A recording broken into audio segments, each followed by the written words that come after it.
Is it really possible to, in advance of a year, create a plan to achieve your goals? You know, in real estate, this concept of business planning, for some crazy reason, has eluded 99% of real estate agents. So as we enter a new year, you know, what can you do to scale your real estate business without scaling your hours to achieve more this next coming year than you ever have achieved before, and to plan it out in advance so you know exactly where you're going in your real estate business? I've made more mistakes than anyone I know when it comes to building a real estate business.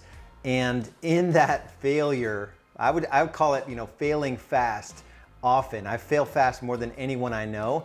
In that process though, I've learned how like planning and having intention about where I want to go, and then maybe it doesn't go exactly where I want, but I'm getting closer, right? So it's kind of like this heat-seeking missile where, you know, I know the target is out there, and maybe I'm off a little bit in the first quarter, but I adjust. And maybe I'm off a little bit in the second quarter, but I adjust. And I've just gotten really good at taking step by step and achieving my goals on a consistent basis. Make sure you stick around to the end of the video. I have a special training that I've created that goes through the 5 steps to grow your real estate business to $1 million of gross commission income without losing your life.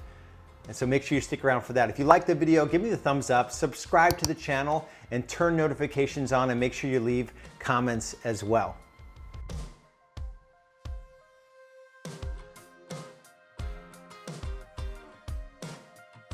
When I first got into real estate, it was 2007. I had no planning process whatsoever. Nobody taught me how to do any of these things. I just kind of failed into the business. I tripped in. I figured out one thing and one thing only, is to generate leads. And so I figured out how to generate leads. I would talk to those people. If they didn't want to meet with me, I would put them into a follow-up system. I would meet with them. I would sign them as clients, and it was mostly buyers, and I would sell them a home. That's all I did. And I would start the process over again. And this is my business for like the first 3 years in real estate. Come 2009. So in 2009, I wrote a business plan. It was sort of like the Jerry Maguire moment. If you've ever seen the movie Jerry Maguire, where it was like that profound moment for me where I saw the world differently and I said, hey, I can't do what I've been doing. You know, we had our first child, Julie and I, back in November 2007. That was my first part year in real estate. So Anders was turning 1 in 2008. That's when I sold 44 homes as a solo agent. That was like top 0.5% of agents in my market. I was working 7 days a week, stressed all the time, spending no time as a dad or a husband, right? So I was successful in real estate, yet I was failing at home, which is no success at all. And so going into, 2009 was a similar year, except I sold more homes, I had less time, and it was not sustainable. And so me building out a plan for a different future in 2009 was out of necessity. It was out of saving my marriage. It was because I wanted to be a good dad, because I didn't have a dad growing up. It was out of this necessity to achieve in areas of my life that were more important to me than real estate. While at the same time, I saw this opportunity in real estate to build a business that didn't rely on me. And all I did was basically decide how many homes I was going to sell in the future, where I was going to spend my time working with buyers or sellers, working in the business versus working on the business. I also projected how much net worth I wanted to have in 3 years, 5 years, and 10 years, how much debt, where I wanted to spend my time outside of real estate. And my wife also, Julie, I wanted to give her the option of not having to work. She worked a really tough job in a hospital, and over those 3 time periods, I wanted her to have the option to not work at all.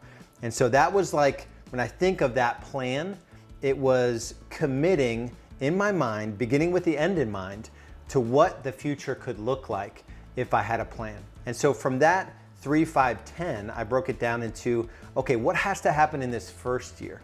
In the year I wrote this plan, I did 58 sides. I worked 8 days a week. I was stressed out.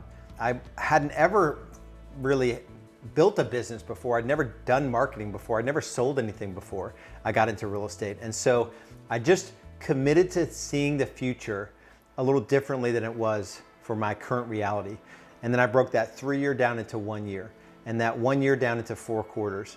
Those 4 quarters into months, weeks, days, and hour by hour. What are the things I have to focus on right now to move my business forward? And it was mostly systems, right? If I didn't want to be the one generating leads all the time, I had to build out marketing systems. We call them lead gen levers today. So we've got 8 or so lead gen levers that our members can swipe and deploy and put them into your business. Database, yard marketing, open houses, expireds, FSBOs, all these are lead gen levers that you can employ. Social proof, client care as a lead gen lever. So how could you treat your clients in such a way where the natural byproduct is a referral? That's a lead gen lever in our business. And so if you're not thinking in lead gen levers, you're not thinking in systems, you're not gonna win this game of building a business. So that was number 1. Number 2 was sales systems. I didn't want to have to be the one sitting down with every buyer or every seller. So what did I do to compel a buyer on our first meeting to do business with me? Same thing was a seller. What did I do to get a seller not even only to say yes to listing their home with me, but to do it at the right price and to do it in a way where we're earning the kind of commission that we want to earn and the fees that we want to earn on the transaction. And then you think about client care systems. You know, how would I have to design a client care system to be able to run without me, but still have clients feeling cared for, and they're going to generate referrals or give you referrals as a byproduct of them being treated right. So my plan, you know, that 1 year plan consisted of breaking down the business into systems and what would I need to work on in the marketing world in terms of systems, sales systems, and client care systems. And then how could you get people to help you run those systems so that you can build your business in such a way where it actually can scale without you scaling your hours. So you can do more transactions, make more money in less time with less stress. And so for me, that's what the planning process looked like. It always starts with a 3-year vision.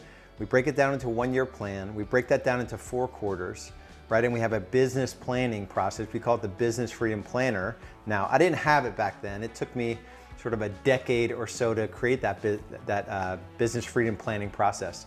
But that gives us that 90-day where we break it down into weeks, we break it down into days, we break it down into hours. We're working on our most important projects all the time so that we're moving this plan forward and we're achieving the vision that we set out to achieve. So if you're at a point in your business growth journey where you are honestly just struggling to put the things together, the steps, like what step do I need to take at what time, join me in a training I put together. It's the 5 steps to $1 million of GCI and beyond in any economic client. So go to realestatebusinessfreedom.com. That's realestatebusinessfreedom.com, or click on the link below. If you like the video, give me the thumbs up. Subscribe to the channel. Make sure you turn notifications on and also leave comments on the video. We'll see you on the next one.